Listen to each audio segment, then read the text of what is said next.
खराब रह सकता है वो इलाका था ग्वालियर चंबल का। ज्योतिरादित्य सिंधिया, नरेंद्र तोमर, नरोत्तम मिश्रा की तिकड़ी ने वहां करिश्मा करके दिखाया है। एक तरह से करिश्मा है, लैंडस्लाइड विक्ट्री हो रही है पूरे इलाके के अंदर। ग्वालियर चंबल पर आप आइए, वहां पर लैंडस्लाइड विक्ट्री हो रही है। और सबसे बड़ा अचंबा, सबसे बड़ा सरप्राइज दे रहा है छत्तीसगढ़, जहां मनसुख मांडविया इंचार्ज थे और ओम माथुर इंचार्ज थे। वहां पर भी कमाल हो गया है। वहां पर भारतीय जनता पार्टी ने बढ़त बना ली है। यह अपने आप में बढ़त बहुत बड़ा एग्जाम्पल है। मेरे साथ अमिताभ सिन्हा है, पॉलिटिकल एडिटर न्यूज 18 ग्रुप के। मैं सीधा रुख करता हूं आपका। Amitabh, the point is this कि जिस तरह से मध्य प्रदेश और छत्तीसगढ़ के अंदर अगर हम टॉप लेवल से करें तो अमित शाह डायरेक्टली अगवानी कर रहे थे। मध्य प्रदेश में ऐसा लग रहा था कि सरकार की वापसी नामुमकिन है, लेकिन कहेंगे कि अमित शाह की पॉलिटिकल मैनेजमेंट ने छत्तीसगढ़ और मध्य प्रदेश के अंदर एक तरह से बाजी को पलट दिया है। मैं आपसे बिल्कुल सहमत हूं इस बात को, क्योंकि कर्नाटक चुनाव जब खत्म हुआ, कर्नाटक में बीजेपी हारी थी जी। नजर पूरे पार्टी हाईकमांड की छत्तीसगढ़ मध्य प्रदेश पर आई थी। तब लग रहा था, कमलनाथ कहते थे कि कांग्रेस 130 सीट से तो कांग्रेस आगे थी, 130 सीट से शुरू करेगी। नरेटिव शिवराज सिंह चौहान के खिलाफ जा रहा था, नरेटिव बीजेपी के खिलाफ जा रहा था। पार्टी के कार्यकर्ता घर बैठे थे। वहीं पर अमित शाह को कमान सौंपी गई थी तीनों राज्यों की। अमित शाह आए, तीनों राज्यों में प्रभारी बदले गए। अमित सबसे बड़ी बात, जो पुराने प्रभारी थे कारगर साबित नहीं हो रहे थे। मुरलीधर राव को हटाया गया यहां से, उसके बाद अश्विनी वैष्णव और भूपेंद्र यादव को लाया गया। तो मुझे लगता है कि कार्यकर्ताओं को घर से निकालकर बाहर लाना, मोदी गारंटी का नाम लेना और साथ ही साथ एक एक सीट पर फोकस करना। जिस मालवा में पिछली बार बीजेपी हर बार स्वीप करती थी, 2018 में मालवा निमाड़ इलाके में 66 सीटों में कांग्रेस को बहुत बढ़त मिली थी। इस बार पूरी ताकत वहां झोंकी गई। इस बार तो जो कमलनाथ का एरिया है महाकौशल, वहां पे भी बीजेपी एक बढ़त बना रही है और कांग्रेस को 78 तक सिमटा रही है। बीजेपी 150 टच कर रही है। छत्तीसगढ़ के अंदर बीजेपी 50 टच कर रही है। ये अपने आप में अगर आप देखिए तो बड़ा शानदार नंबर है। उधर राजस्थान में बीजेपी सरकार बना रही है, लेकिन तेलंगाना में गेम बदल गया है। तेलंगाना के अंदर कांग्रेस वापसी कर रही है। तो राहुल गांधी का मैजिक भी हम मानेंगे वहां पर। Rahul Gandhi has delivered in Telangana, but Rahul Gandhi का मैजिक नहीं चला है। एमपी, राजस्थान, छत्तीसगढ़, एमपी और राजस्थान कांग्रेस के लिए केक वॉक हो सकता था, लेकिन भारतीय जनता पार्टी की पॉलिटिकल मैनेजमेंट ने और शिवराज सिंह चौहान को यहां एक बड़ा क्रेडिट देना पड़ेगा, बड़ा क्रेडिट देना पड़ेगा। बिसाहूलाल सिंह बीजेपी के आगे चल रहे हैं मध्य प्रदेश अनूपपुर से, लेकिन शिवराज सिंह चौहान की लाडली बहना योजना, उसको आपको क्रेडिट देना पड़ेगा।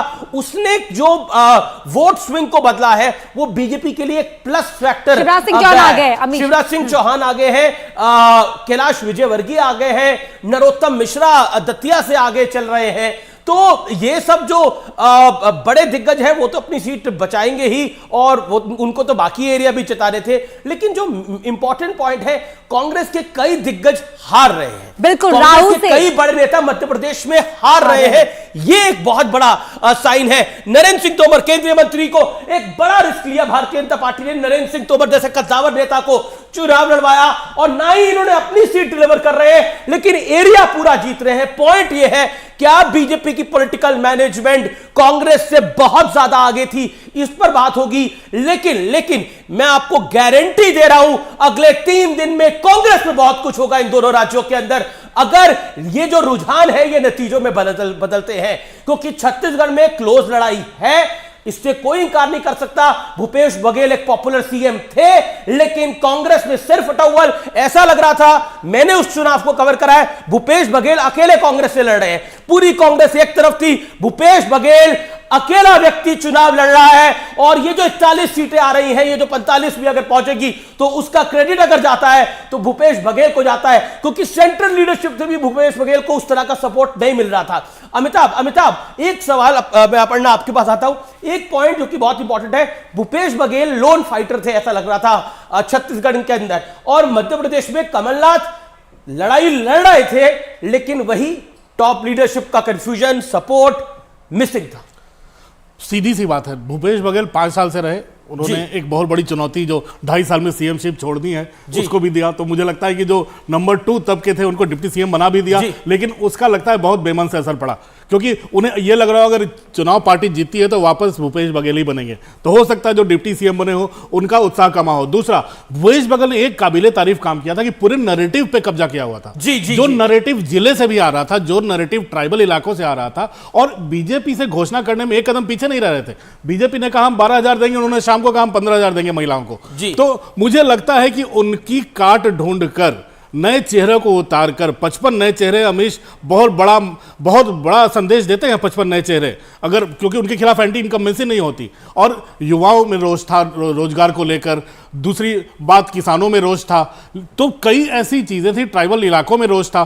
तो मुझे लगता है कि उस नैरेटिव पर कब्जा कर बीजेपी ने जो अंदर से लड़ाई लड़ी है वही शायद कारगर साबित हुई है, और शायद इसके बारे में हाईकमान को भी बहुत भरोसा नहीं था कि छत्तीसगढ़ में आगे निकल जाएंगे। जी, और मुझे लग रहा है कि छत्तीसगढ़ के अंदर अब गैप थोड़ा लेवल हो रहा है, 42 पे कांग्रेस, 46 पे भारतीय जनता पार्टी, लेकिन देखना होगा फाइनल टैली क्या रहती है यहाँ पर। लेकिन मध्य प्रदेश बीजेपी के लिए बढ़त वाला प्रदेश रहा है। छत्तीसगढ़ के अंदर बीजेपी जो लड़ाई लड़ रही है वो बड़ी लड़ाई लड़ रही है। कुछ बड़े आंकड़े हैं जो पढ़ना देंगे आप। बिल्कुल, तस्वीर यहाँ पर लगातार हम दिखाई रहे हैं कि कौन प्रत्याशी किस पार्टी का है, कहां से आगे चल रहा है। यहाँ पर बेमेतरा से आशीष साहू यहाँ पर आगे चल रहे थे, और देखिए भूपेश बघेल पाटन सीट से आगे चल रहे हैं। लेकिन सवाल मेरा अमिताभ जी आपसे एक था कि बात ये कही जाती है स्ट्रैटेजी की, कि बीजेपी चुनाव खत्म करती है, दूसरे की तैयारी में जुट जाती है।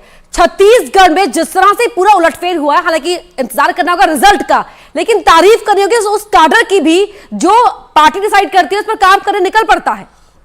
तभी तो मैंने कहा कि अमित शाह ने कमान संभाली, बैठकों का दौर शुरू किया, प्रभारी ओम माथुर को बनाया गया। संगठन से आते हैं, पुराने नेता हैं, उनका कोई बायस नहीं है, छत्तीसगढ़ से कोई लेना देना नहीं है, राजस्थान से आते हैं।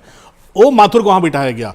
पटना से एक विधायक है नितिन नवीन, उनको सह प्रभारी बनाया गया, पर बिहार में मंत्री रह चुके हैं। जी हाँ, नंबर थोड़ा और बराबर आता हुआ। छत्तीसगढ़ में बार बार कह रहा हूं एक क्लोज कंटेस्ट है, लेकिन भूपेश बघेल एक पॉपुलर सीएम है, पॉपुलर वोट भूपेश बघेल को जा सकता है, फिर इसमें कोई दो राय नहीं है। लेकिन टक्कर कांटे की है, अब इसमें भी कोई दो राय नहीं है। ये अन्य कौन से दो आ रहे हैं, क्या ये बागी आ रहे हैं या फिर अजीत जोगी की पार्टी के आ रहे हैं, इस डिटेल पे हमें जाना पड़ेगा। अभी कांटे की टक्कर है अमीश, इसमें इनकार नहीं किया जा सकता। सर आप कुछ कहना चाहेंगे? हाँ, मैं कह रहा था अगर हम छत्तीसगढ़ की बात करें, अभी जरूर भाजपा रुझानों में आगे दिख रही है, लेकिन वहाँ नेक टू नेक फाइट है। ये भी हो सकता है कि 2-3 सीटों में कांग्रेस ही आगे रहे। लेकिन जो आप अभी बात कर रहे थे, जो अमिताभ जी भी बात कर रहे थे, 6 महीने पहले तो भाजपा वहाँ कहीं थी नहीं। ऐसा लग रहा था कि छत्तीसगढ़ में भूपेश बघेल सरकार के सामने विपक्ष है ही नहीं। ये केंद्रीय नेतृत्व है जिन्होंने वहाँ जाकर मोर्चा संभाला अमित शाह जी के नेतृत्व में। जैसे ओम माथुर जी को उतारा गया। ओम माथुर जी भी भाजपा के बहुत बड़े नेता है और चाणक्य माने जाते हैं मैनेजमेंट में। वो जो नेतृत्व था और नई जो चेहरे उतारे गए, उसके ये जो रिजल्ट दिख रहा है उसी के कारण रिजल्ट है। और अभी भी नेक टू नेक फाइट है। मैं अभी मानता हूं कि कांग्रेस को हम नकार नहीं सकते। हो सकता है कि बहुमत से कांग्रेस 1-2 सीट फालतू ही ले जाए, क्योंकि भूपेश बघेल वहां बहुत लोकप्रिय रहे हैं। ये मैं कहना चाहूंगा कि राज्य नेतृत्व वहां पे बिल्कुल असहाय ही दिख रहा था, और राज्य नेतृत्व नहीं, ये केंद्रीय नेतृत्व की है जीत है जो इतनी सीटें भाजपा ले रही है। बिल्कुल, लगातार हम यही कह रहे हैं कि रुझान है और नतीजा नहीं, लेकिन नतीजे भी आएंगे और हर झलक आपको देखने को मिलेगी, हर अपडेट मिलेगी। छत्तीसगढ़ में फिलहाल कांग्रेस 43 सीट पर आगे चल रही है। जिस तरह से हम लगातार कह रहे हैं कि यहां पर कांटे की टक्कर है। 43 सीटों पर बीजेपी है, 45 पर कांग्रेस है, 90 सीटों के रुझान सामने आ चुके हैं। 230 मध्य प्रदेश की सीटें, उनके भी रुझान सामने आ चुके हैं। और सुधीर दीक्षित के साथ पास चलेंगे हम वहां पर, लेकिन उससे पहले यहां पर आपको बता रहे हैं 149 पर बीजेपी और सुधीर हमें नजर आ रहे हैं। जी सुधीर।